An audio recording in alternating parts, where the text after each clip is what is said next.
Salutare! Vrei să știi cât de frumos este iarna la mare? Și mai ales la Mamaia? Atunci ai ajuns exact unde trebuie. Eu sunt Răzvan Dobre, am 20 de ani experiență în turism, dintre care 15 numai în stațiunea Mamaia și cred că sunt în măsură să-ți ofer informații foarte importante despre cum ai putea să-ți petreci o vacanță sau un weekend iarna la mare.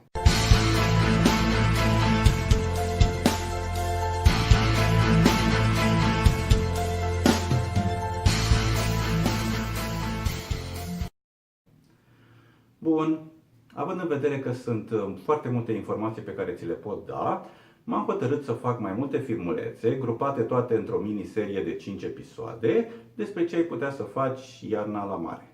Am structurat fiecare episod pe câte o temă, și anume cazare, restaurante și baruri, plimbări, cultură și sport.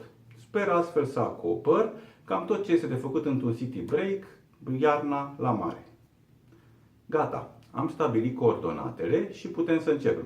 Să nu uit.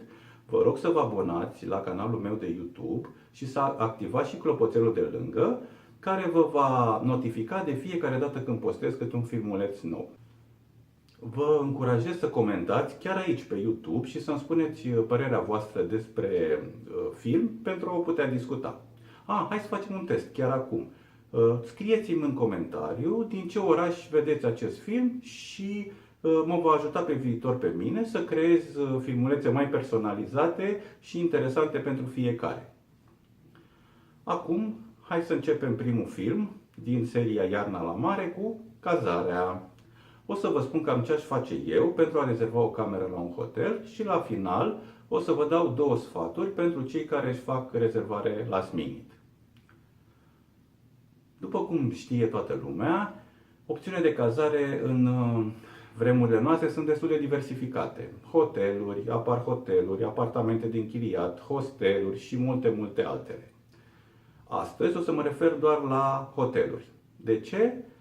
Fiind extrasezon, prețurile practicate la hotelurile din Mamaia și Constanța sunt extrem de mici în comparație cu stelele pe care le au. Puteți plăti acum la un hotel de 4 stele, de exemplu, în jur de 40 de euro pe noapte, ceea ce este foarte puțin, cu mic dejun inclus. Eu am făcut o scanare pe Booking.com și am văzut că sunt destul de multe opțiuni de cazare în această perioadă. Dar, pentru că intenția mea nu este să vă spun cum să faceți rezervare pe Booking.com, o să vă zic cam ce aș face eu și știind și câteva insight tips-uri de la hoteluri. Sunt trei aspecte de care țin eu cont. Numărul 1.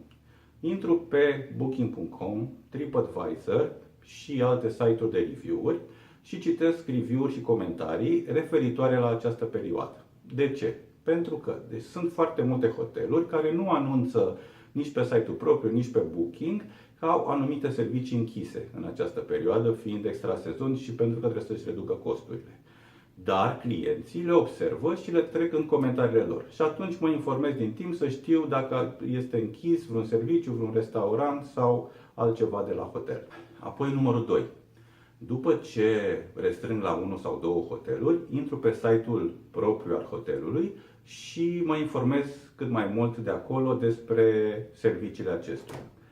Dar, în primul rând, verific să nu găsesc cumva o promoție sau un tarif mai bun decât cel văzut de mine online în altă parte. De obicei, hotelurile oferă un 5 până în 10% reducere pe site-ul propriu. În sfârșit, la punctul 3, care pentru unii știu că este opțional, eu sun la hotel sau le trimit e-mail și le spun următoarele. Am văzut tariful X pe site-ul Y, vreau o cameră și vreau să-mi ofere un tarif mai bun sau un upgrade. Sunt foarte multe hoteluri care fac chestia asta și îți oferă un upgrade sau un beneficiu. Atenție mare! Sunt foarte mulți care verifică un tarif pe Booking și sună la hotel și spun că au văzut tariful X și Y, dar ei vor alt tip de cameră. Bineînțeles că tariful văzut de ei la un scroll nu se referă la condițiile pe care le poți avea în camera cerută de tine. Și atunci un pic atenție, pentru că s-ar putea să păreți dezamăgiți pentru că nu vi se oferă același tarif. Da, și ăsta este un tip de vânzare. Gata cu divagația. Să vă spun ce le cer eu de obicei. Lei checkout, un upgrade la o cameră superioară, un serviciu inclus, un beneficiu, nu știu, un masaj, absolut orice pot cere din serviciile lor. Ok. Chiar, voi ce ați alege pentru un sejur la mare? Un hotel? Un apart-hotel? Un apartament particular? Scrieți-mi acum un comentariu și eu promit că o să fac un tutorial pentru cel mai votat tip de cazare despre cum să beneficiezi de cât mai multe avantaje când vrei să te cazezi în acel tip. Acum, încă două sfaturi pe care vi le-am promis la final. Știu că foarte mulți dintre voi faceți rezervare last minute pentru acest tip de vacanță. Dacă alegeți un hotel cu spa, eu vă sfătuiesc să faceți rezervare cu cel puțin 3-4 zile înainte și în cazul în care vreți un serviciu cum ar fi masaj sau spa sau alte opțiuni din acestea, v-aș sfătui să faceți rezervare pentru acest serviciu în momentul rezervării camerei. De ce? Fiind o perioadă foarte aglomerată și mai ales în weekend, că destul de multă lume vine la hoteluri cu spa, este posibil să nu mai găsiți spațiu la masaj. Mai ales dacă vremea de afară nu permite acest lucru. Apropo, că a venit vorba și despre vreme, ăsta e ultimul meu sfat. Puteți, vă rog, să verificați înainte și prognoza. Asta în cazul în care v-ați propus să vă plimbați pe faleză, să mirosiți puțin aer sărat. Dacă este vânt afară, este exclus pentru că nu e mai deranjant decât dacă sta în camera de hotel. Cam atât am avut să vă spun despre partea de cazare. Dacă v-a plăcut, vă rog să-mi dați like și share ca să mai vadă și alte persoane. Poate îi convingem să vină la mare iarna.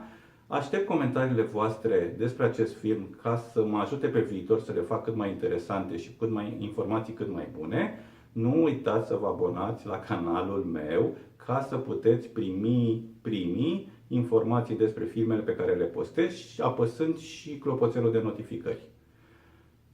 Ne vedem în curând cu următorul episod care este despre restaurante și baruri. O să vă anunț eu când este gata. Bye!